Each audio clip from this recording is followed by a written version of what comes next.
welcome to our channel.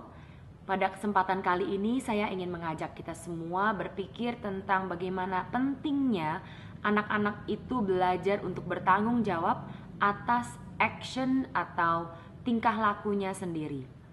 Berapa sering dari kita melihat kalau ada anak terjatuh, lalu anak itu menangis karena sakit, misalnya dengkulnya kena terjeduk dan sakit, lalu orang tuanya atau pengasuhnya misalnya mengangkatnya, lalu yang dimarahi adalah lantainya.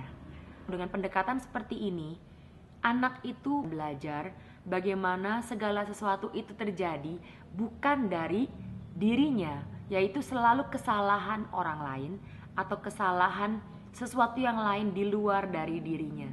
Padahal yang dilakukan kepada anak itu sederhana ya, pukul temboknya atau pukul lantainya supaya ceritanya anaknya berhenti nangis gitu. Jadi dibayangkan kalau anak itu bertumbuh terus menjadi seorang dewasa, jangan heran kalau sesuatu hal terjadi, dia langsung lebih cepat mencari salah siapa ini. Yang pasti bukan salah dia, yang pasti adalah salah orang lain. Nah, pertanyaannya, bagaimanakah kita sebagai orang tua mengajarkan kepada anak-anak untuk bertanggung jawab kalau begitu atas kesalahan atau atas sesuatu hal yang terjadi di kehidupan dia sehari-hari walaupun anak itu masih kecil. Contohnya, seorang anak misalnya umur 2 tahun yang lagi coba-coba iseng-iseng pakai krayon dan dia gambar-gambar di bangku misalnya.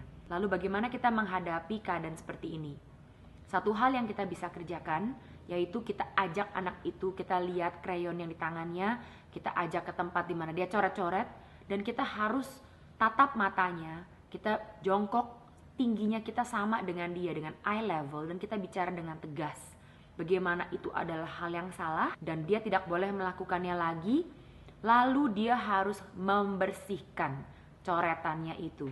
Walaupun dia mungkin baru berumur 2 tahun atau kurang, dia harus belajar membersihkan apa yang sudah dilakukannya yang salah itu, dan kita temani dia. Kita berikan dia misalnya kain basah, dan kita pun pegang kain basah juga, dan kita bersama-sama dengan dia membersihkan coretan krayon itu dari bangku atau dari tembok tersebut. Kita bisa jelaskan kepada dia bagaimana ini satu hal yang tidak benar. Dengan cara-cara seperti ini, kita tentunya ingin anak itu belajar bagaimana segala sesuatu ada konsekuensinya, dan dia sendiri harus menanggung konsekuensi dari actionnya dia sendiri, bukan orang lain. Satu kesulitan di mana kita mempunyai pembantu rumah tangga adalah mereka yang akhirnya membersihkan atau pada saat anak membuang dengan sembarangan sampahnya ke lantai di kamar tidurnya, mbaknya yang mengangkatnya.